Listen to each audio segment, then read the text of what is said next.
Yo, what's up everybody? Jumping here. Today I'm going to be showing you guys my Angara Avenger build in Mass Effect Andromeda. Now what's interesting about this video compared to my other Mass Effect videos, I'm not going to show any gameplay. For whatever reason, every time I play the Angara Avenger now, I get extremely bored. And I don't know, maybe it's just me, but this is definitely one of the best weapons builds in the entire game. So if you want to use a gun and just do insane damage with your gun, definitely the Angara Avenger is one of the best, there's no doubt. But is it boring to play? To me, yes. I had a lot of fun playing the Angara Avenger when I leveled her up, and it was amazing. But then after that, once I maxed her out, I just get so bored playing her, I just don't want to do the gameplay for this build.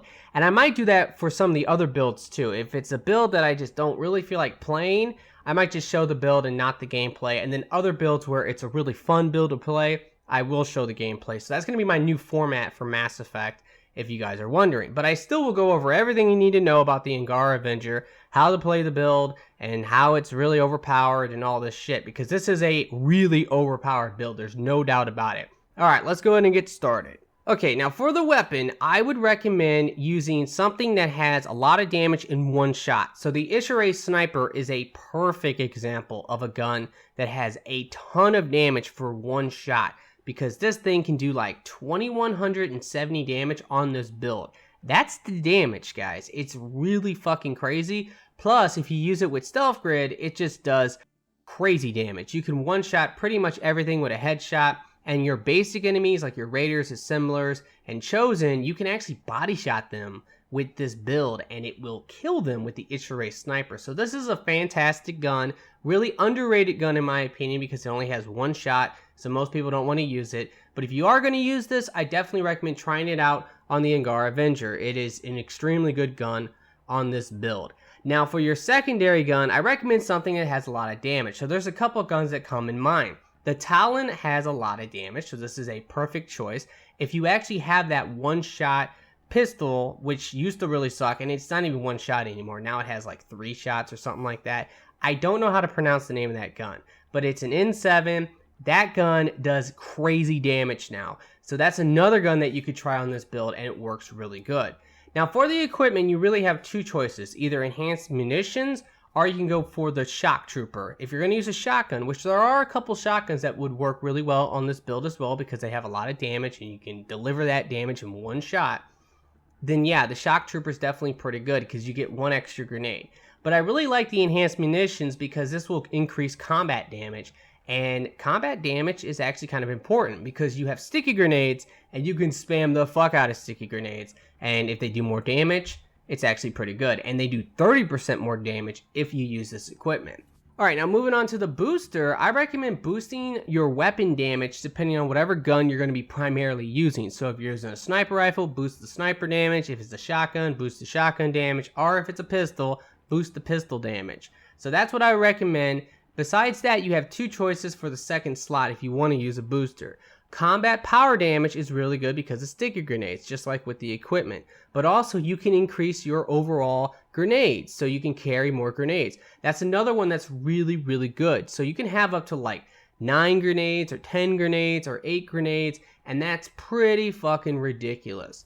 Alright, so let's go ahead and talk about the build now. Now, I know that this is actually a little bit controversial, but I don't really like Avenger Strike. You know, a lot of people will tell me, wait a minute, you don't use Avenger Strike on your Angara Avenger build. It's her unique power. Why would you not use Avenger Strike? I don't really like that argument. Just because the power is unique doesn't mean I need to use it if I think it sucks ass. And that's the big issue. I think that Avenger Strike kind of sucks. The reason why is because if you don't know, you don't get any bonus damage off of Stealth Grid with Avenger Strike. That is fucking stupid. I really want them to fix that, because if they do, I would definitely say Avenger Strike would be a lot better, because it would have a lot higher one-shot potential. Right now, it doesn't really have a lot of one-shot potential. If you go for like a crazy amount of melee damage, which will boost Avenger Strike damage, not power damage, it's going to be melee damage that will actually boost the damage of Avenger Strike. If you go for a shit ton of melee damage, you might be able to go ahead and one-shot the basic enemies like the Chosen and the Raiders and the Assemblers. But that's pretty much it. And for the most part, from what I've seen, Avenger Strike still doesn't kill those enemies in one hit a lot of times. So that's fucking stupid. If it could get the damage from Stealth Grid, it would be so much better. You could like one-shot so many different types of enemies, and it would be great. Now the melee build for the Angara Avenger is definitely one of the best melee builds in the entire game. It's a lot of fun. But when I was running around with the melee build, I really wasn't even using Avenger Strike because it still sucked. I was like, this power is not that great. So instead, I'm just going to run around, use Stealth Grid, and melee enemies. And that worked really well for me. So that is what I would recommend. But the weapons build is extremely overpowered, and there's a couple reasons for this. With the weapon build, you can go for sticky grenades and stealth grid.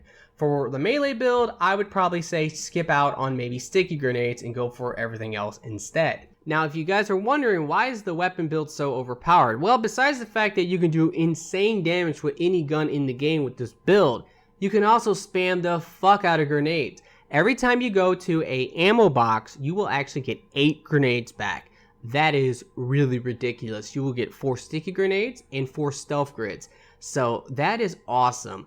And what you can do is you can go into stealth grid, spam your sticky grenades, shoot with your gun to do insane damage, because that's one of the cool things. When you go into stealth grid and you spam grenades, you don't get knocked out of stealth grid. You will still be in stealth grid. And then you shoot your gun and you do insane damage. You can kill mobs of enemies so easily like that. Where with the melee build, it can be fun running around with that, but you know, you're not going to be killing like a ton of enemies like you will be if you're using the weapon build. Now, most people will not have his card maxed out, which is really, it's her card because it's a female, but whatever, you guys know what I mean. Most people will have this ultra rare card at 1 or 2 or 3 or 4 or something like that. I actually am lucky and I got it maxed out, so that's awesome. But you don't really need to max out the card. It's really not all that important. If you're going to do the weapons build, I recommend going for sticky grenade, stealth grid, and weapons training. If you're going to go for the melee build, I recommend going for stealth grid, Avenger Strike, and also the fitness so you can get more melee damage. So that's really the 2 different builds if you have your card at a lower level. If you have the card maxed out, then you can pretty much just go for whatever you want. You could, if you really wanted to, if you had the card maxed out, you could still do the weapon build and just not go for any fitness at all and instead go for Avenger Strike. So that is an option. But I will actually tell you how to set up both builds, the weapon build and the melee build if you are interested. So let's go ahead and get started with all of this. Okay, so let's go ahead and start with the melee build and what you want for Avenger Strike if you are going to go for this. Now, I would recommend first off going for recharge speed.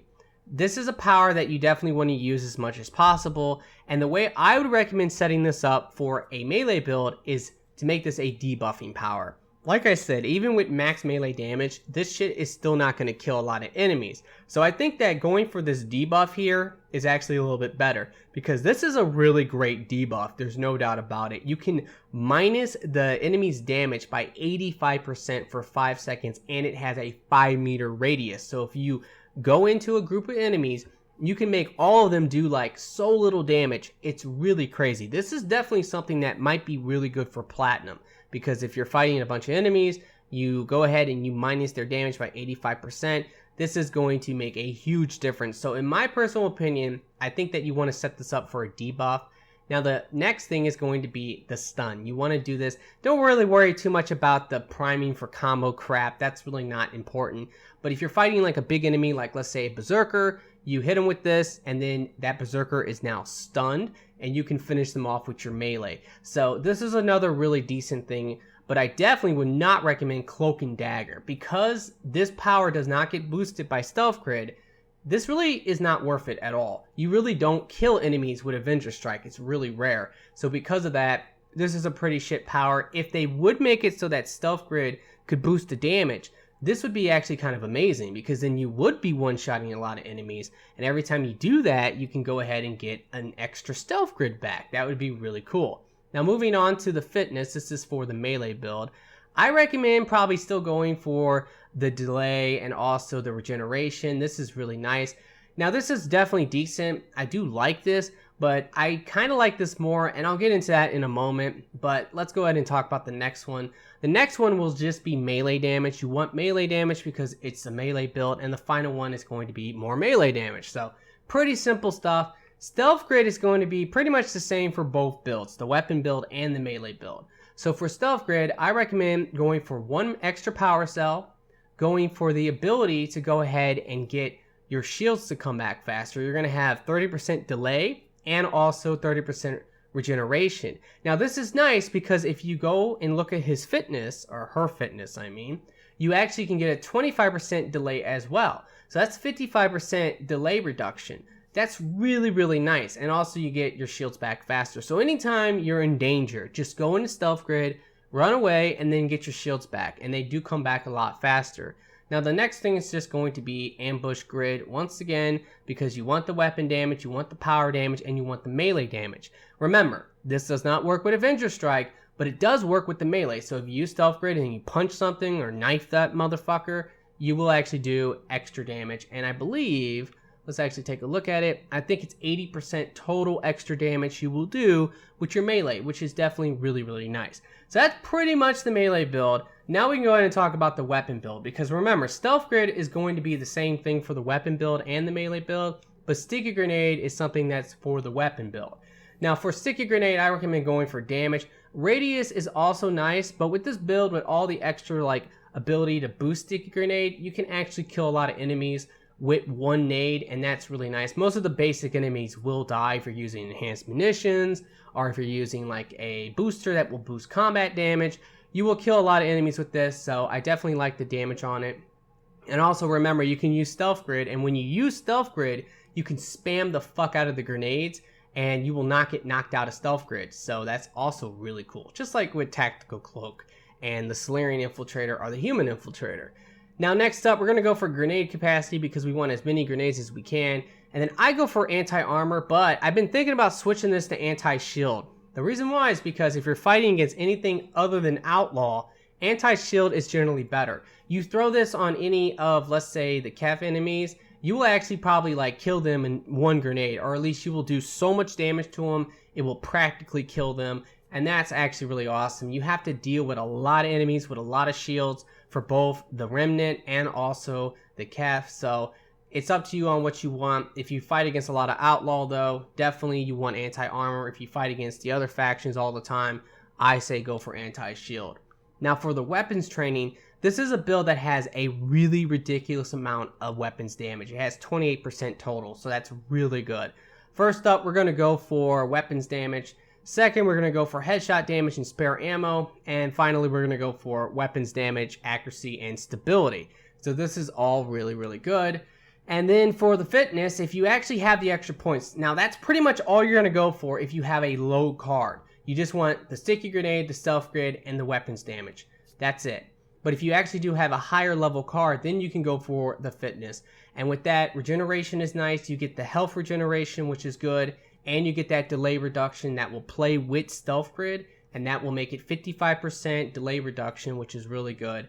I go for capacity. It gives you one extra grenade. You get more weight capacity. Not that weight capacity even matters. With the weapon build, you can use anything you want. Because remember, you're not using any powers or anything, so you don't need to worry about recharge speed. So you can use two of the heaviest guns in the entire game, and you're totally okay. But having that spare ammo is kind of nice. And then finally, I like to go for the ward just because it's pretty decent. It gives you some damage resistance. It gives your allies damage resistance. So overall, it's actually really good. Alrighty guys, that's pretty much the build.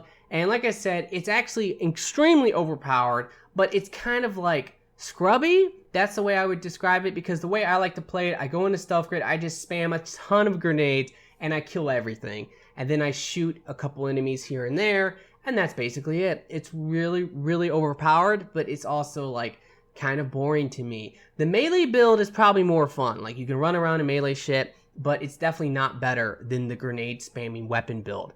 It's definitely not. Avenger Strike is really not that great of a power, although it's her unique power. I don't really see the point. And I don't like this argument that if you have a unique power, you have to max it out, you have to focus on it because it's unique. I don't really see the point of that if I personally feel like the power is not all that good. So anyway, that's pretty much the build. I really hope that you have enjoyed this and that it has helped. If it has, will you please like the video for me? Be sure to subscribe for future videos. And I really do hope that everyone has a very nice day, and peace out.